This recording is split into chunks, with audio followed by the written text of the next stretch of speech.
Hello everybody, welcome back to our channel. So in today's video, chemistry edition, we are going to study about atomic structure.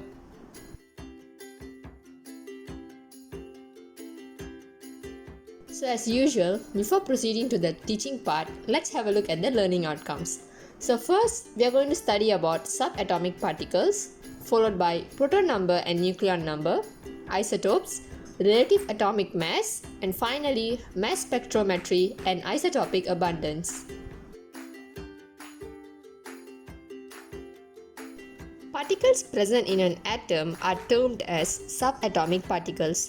There are mainly three types of subatomic particles. They are electrons, protons, and neutrons. Let's start with protons. Protons are discovered during the study of canal rays by Eugene Goldstein. Canal rays travel in straight line and affect photographic plates. Due to the positive charge, positive rays are affected by electrical and magnetic field, which proves that they have some charge. And the diagram below shows the canal ray experiment. It is also known that the charge of proton is 1.60218 times 10 to the power of negative 19 coulomb. The mass of proton is 1.6725 times 10 to the power of 24 gram. And the electric charge of proton is positive 1 and the symbol used to represent proton is small p.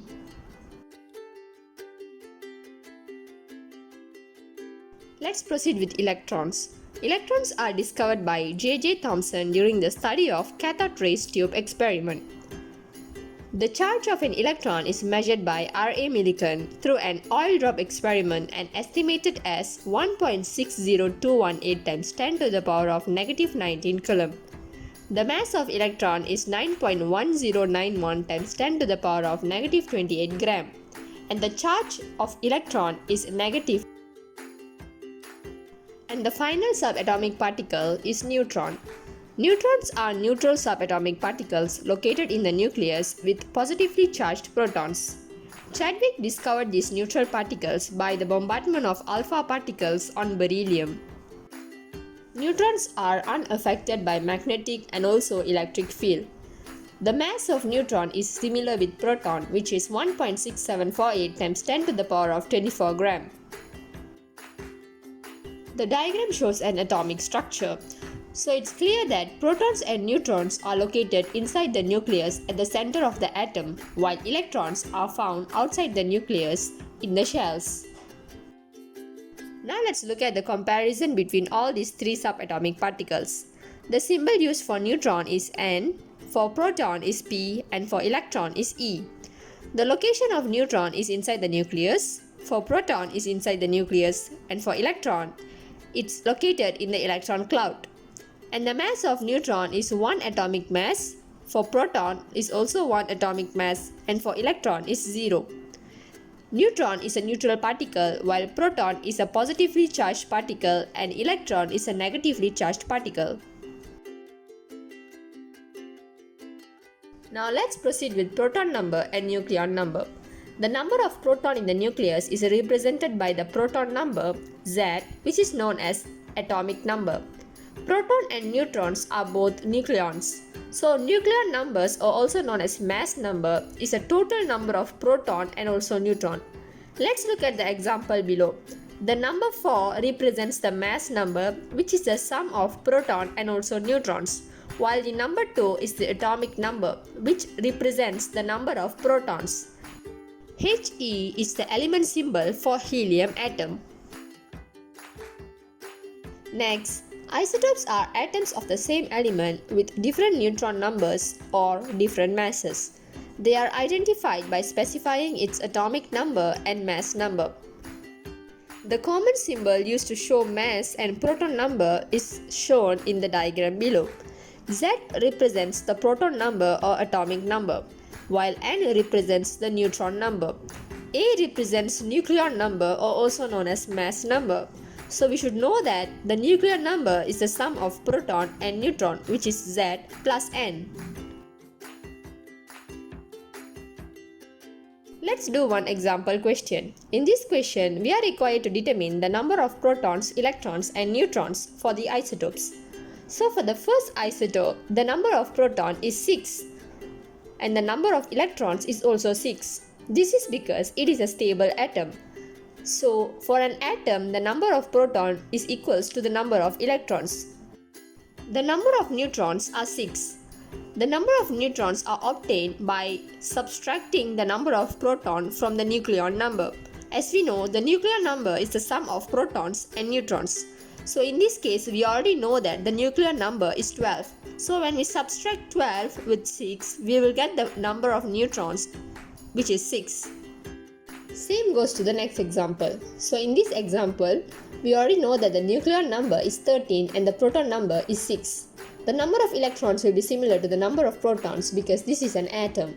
And the number of neutrons can be obtained by subtracting the proton numbers from the nucleon number. So 13 minus 6, we will get 7.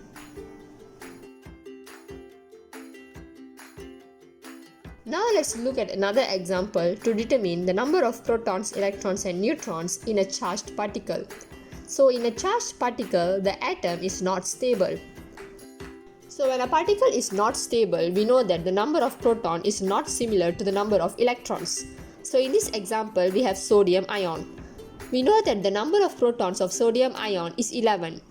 But because sodium ion already lose one electron in order to be positive, the number of electron will be reduced by 1. So the number of electrons in this case will be 10 because sodium atom loses one electron to become stable sodium ion.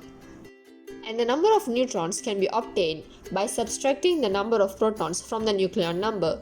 So 23 minus 11, we will get 12, which is the number of neutrons. Now let's proceed with the next part, relative atomic mass. Mass of atom and their subparticles are expressed in atomic mass unit. An atomic mass unit is exactly 1/12 of the mass of a carbon atom that has 6 protons and 6 neutrons in its nucleus.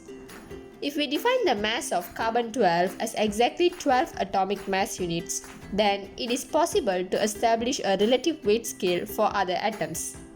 So by definition, it is proved that 1 atomic mass unit is equals to 1/12 mass of carbon-12.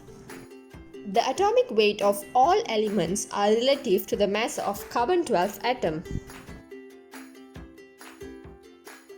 Now let's proceed with one example. In this example, it is stated that naturally occurring vanadium consists of 2 isotopes. It is 0.25% for vanadium-50 with a mass of 49.95 AMU and 99.75% for vanadium-51, which is a mass of 50.94 AMU. So we are required to calculate the atomic mass of vanadium to 1 decimal place. So we know that the atomic weight will be equals to the atomic weight of isotope 1 plus the atomic weight of isotope 2. So the atomic weight can be calculated by multiplying the percentage of abundance with the mass. So we know that the percentage of abundance of vanadium-50 is 0.25% and the mass is 49.95 AMU. And same goes to vanadium-51. The percentage is 99.75 and the atomic weight is 50.94. So when we multiply and add the individual weight, we will get the final answer, which is 50.9 AMU. For the next part of this video, we are going to learn about mass spectrometry and isotopic abundances. The masses of atoms and molecules can be determined by using a mass spectrometer, which is shown in the diagram below. Below is the outline of the experiment carried out using the mass spectrometer. So first, the gaseous substance is injected into an evacuated chamber. The atoms or molecule are ionized in the ionization chamber. And then the ions are accelerated through an electric field and pass through 2 slits to produce a narrow beam. The beam will be deflected in the magnetic field towards the collector plate. The deflection of the ions depends on the mass and also the charge. When the charge is great and the mass is small, the deflection will be higher. The detector will identify the mass of each ion from its path and the data will be recorded as mass spectrum. The diagram below shows an example of mass spectrum. Before ending this video, let's do another question.